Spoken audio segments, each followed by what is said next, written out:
Hi everyone, it has been quite some time since I last posted a video, but I wanted us to explore another topic that I have been toying with in my mind after several conversations that I've been having recently. And one of the topics that came to mind is about talk therapy. Frequently, when someone goes to a mental health professional, it's because there has been an occurrence in one's life that may cause friction, or that there is something that's going on that they may necessarily not be the most happy about, that they're like, hey, I'm just going to go see a mental health therapist or a mental health provider to see if this is something that can help. But often what I hear from those that would speak with me is that they would go to a mental health professional and they would go through talk therapy, and they would have gained so much insight and so much awareness, but at the same time they still don't feel any better. And this made me think about layered existentialism. So for those that are familiar with the framework, we're discussing about layer 2 and layer 3 primarily, and layer 4. And then for those that are unfamiliar with layered existentialism, the framework, just really brief refresher for those that already do know about the framework. Appreciate you for your patience, but because this is still rather new, I wanted to provide the context that is needed for us to better understand. So layer 1 is your autopilot habitual self. Layer 2 is your biological narrative or biological nervous system self. Layer 3 is your narrative and meaning making self. And then layer 4 is coherence preservation. So speaking about the individuals that I've been speaking with that are mentioning how they have been in therapy for such a long time, but they still haven't gotten better. They have all the insight in the world, but there's still very minimal progress, or maybe there is no progress. And so in a layered existentialism lens, I want us to explore that perhaps the thing that gets left out in this situation might be layer 2, which is the biological self. Oftentimes we go through life and we have a lot of sensations that goes through our body. The body's job is to keep the human organism alive, our actual physical self. And then layer 3, as humans, we create meaning, we create a narrative, and then we create a story behind the sensation that we feel in our body. And sometimes when, even in pop psychology culture, or like pop mental health culture, or the trends, they would discuss about things like having a language to discuss how one is feeling. I'm going to do my best to not go down a rabbit hole, because I have also in tandem been thinking about something else, which is language, and how the language that we have narrates and creates the meaning that we have for our own life, and how we describe even the sensations in our body. But again, I just went into it and I said I wasn't going to. But in my previous video, I discussed about capacity and clarity, and this is something similar to that. Is that when one goes through life, we have a lot of sensations through our body, and then we create meaning for those sensations. For example, anxiety. Anxiety is there from a physical, biological perspective, that it is to keep the person alive. It's to keep the human organism alive. And the nervous system itself is incredibly ancient in wiring. But because it's trying to keep us alive, we don't think about it in oftentimes in a manner that, the body is going through. For example, your heart is beating faster, the blood is flowing through your body faster. The type of energy that goes through the body is a lot, it's like significantly higher, because the body thinks that it needs to escape. And so when one person, or when a person is sitting still throughout the sensations of anxiety, the energy has nowhere to go. And so oftentimes, what is encouraged is for them to walk around or make movements or have some sort of physical outlet. But why do I keep bringing this up when we're talking about this person that's going to therapy and has no insight? It's perhaps even with all of the insight, the body does not have the capacity to hold on to that information, which makes it not as useful. And that is one of the things I want us to explore. Because if, let's say that every time we feel the sensation of anxiety, we panic, we freak out, we do whatever it is, we create this narration to address this sensation, then where do we go from there? Because one of the things that it's important, in my opinion, for humans to go through in life is to build resiliency. And to build resiliency is to build capacity. To build capacity is contained within layer 2. So how does one do that? Honestly, it's repetition. It's repetition. It's similar to how, and for example, I'm currently in a hotel room for work, and speaking in front of a camera is not my most favorite thing to do, to be quite honest with you all. In fact, every time a camera comes up near my face, and especially because I don't have a script, I'm just speaking on the top of my mind, and I know how I can often go through tangents, it's very unsettling for me. So from a layered existentialism point of view, layer 2 right now, my blood is pumping and coursing through my body a little bit quicker. The narrative that I have is, oh my goodness, I feel so exposed. And for the most part, I think most people, I won't even say that. Myself, I don't like to be, a lot of the things in my life I like to keep private. And this feels incredibly exposing. But the point that I am trying to drive us to is, in regards to resiliency, it is important, and through repetition, it is important that we desensitize ourselves to whatever it is. And the purpose of this exploratory topic is that a lot of the times I feel like in life, people want immediate answers, and they want things to be black and white. And that is perhaps the paradox of life, that there is so many things isn't black and white. A lot of the times when it comes to the word desensitization, I think it gets a bad rep, in my opinion, right? When we talk about desensitization, I think people think about like numbing themselves.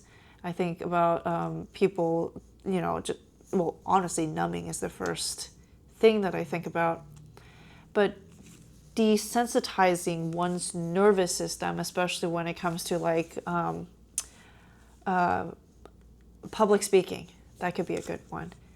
If one chooses to continuously, repetitively putting themselves in the position of public speaking, eventually perhaps the bigger sensation that comes alongside with their feelings on public speaking will minimize, because they get more and more used to it. It's like when you first start a new job. Oftentimes, we have to get trained, and there's oftentimes a learning curve, but sometimes there's an incredibly steep learning curve. But after repetitively putting ourselves in that position to learn and to practice, we eventually get used to it, and it's just now another day at the office, or it's another day at the university, or it's another day in the operating room, or whatever it might be. And oftentimes, this is why I see life as a huge practice. And we're always going for perfection. And the idea of perfection sounds so romantic. But perfection, again, I can go on a tangent and say it's a form of control, right? And I'm not saying that having high standards is a bad thing. By no means am I saying that. In my opinion, I used to have very perfectionistic tendencies and traits, and eventually I realized that it was bringing out a lot of things in me that I was trying to control things I could not control. And it removed the romantic nature that life could be. By going all the way back to what we were exploring is, for those that are going through talk therapy and feel like they're getting nowhere, perhaps give your biological self a check. Perhaps give the nervous system a check. How does one go through nervous system regulation? That is something that I could touch on perhaps on another video. But nervous system regulation to me is foundation, because without making sure the nervous system is regulated, and I know, and perhaps this is my algorithm, I honestly don't really go on social media anymore, but every once in a while for things such as this, I would go on it and just to see what other people and society is kind of discussing and talking about. I can't even say society because my algorithm has been catered and tailored to whatever it is that I watch, which is honestly like science, technology, AI, well-being, and then every once in a while like arts. But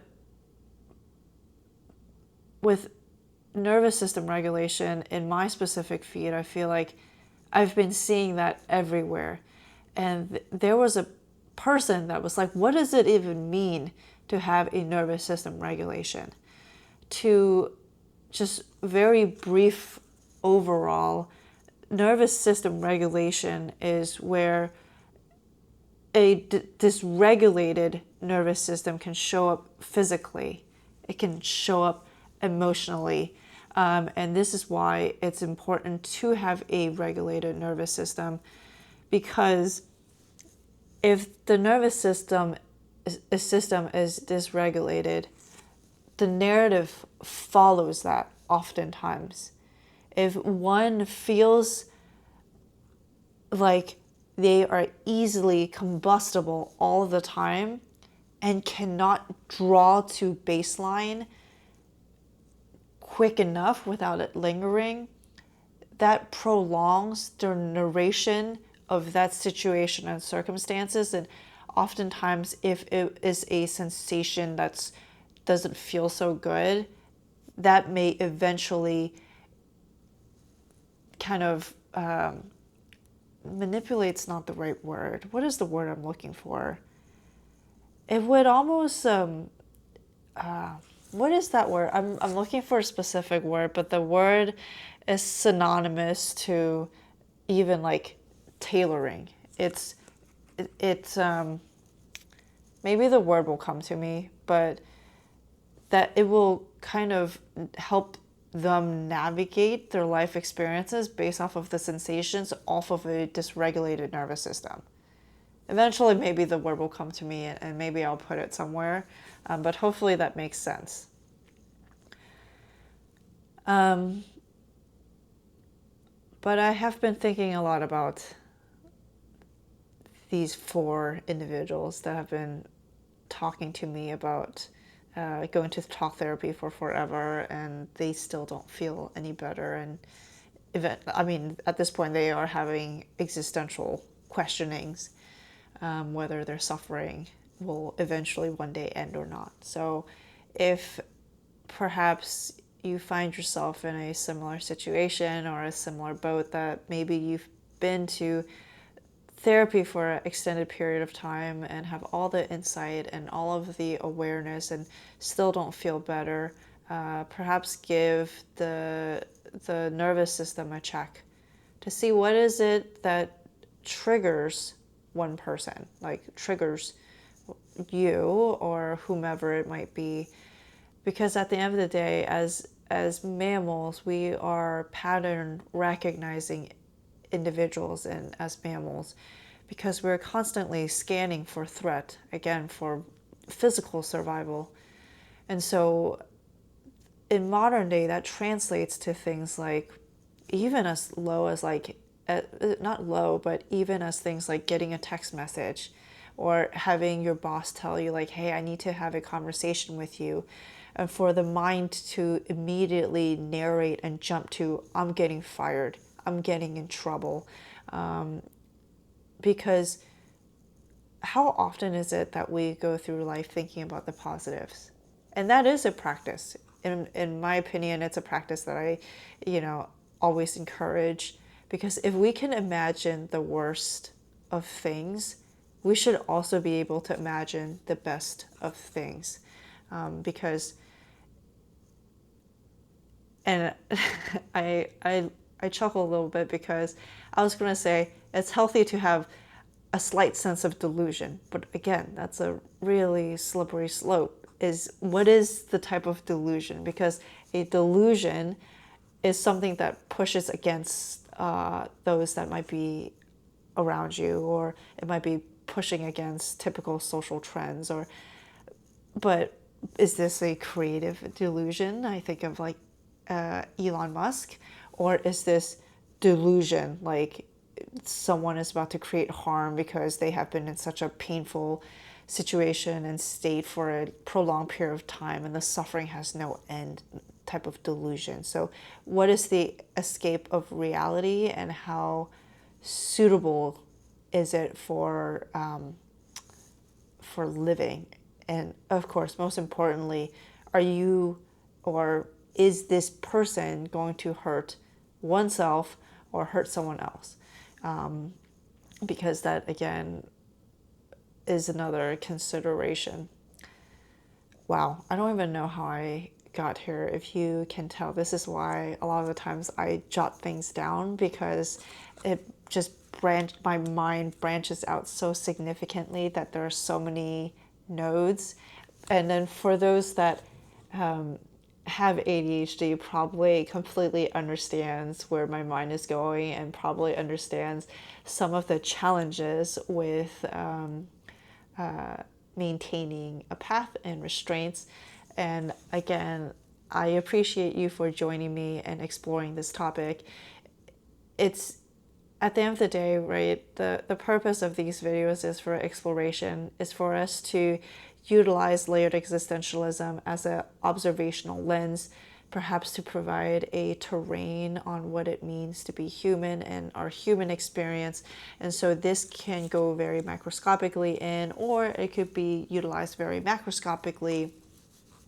But the point is, I am honestly incredibly glad that you're here and that we're all in this together. If for some reason you would like to reach out to me, please feel free to visit my website, explorethefourthlayer.com. There's a contact form. I will get back to you as soon as I possibly can.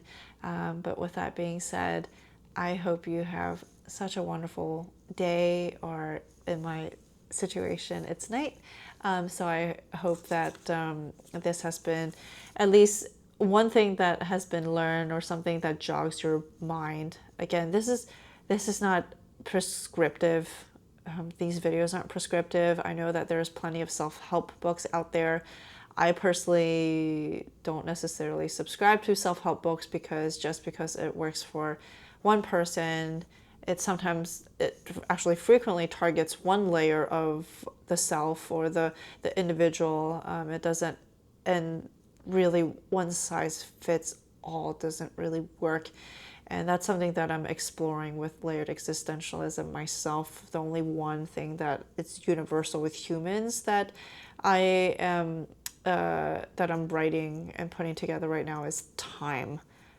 Grief is probably another one. Shame, guilt, some of those emotional states. But I can't even say that's all, because there are specific psychological conditions that la la la la la. But thanks for joining me today, everyone, and I will see you next time.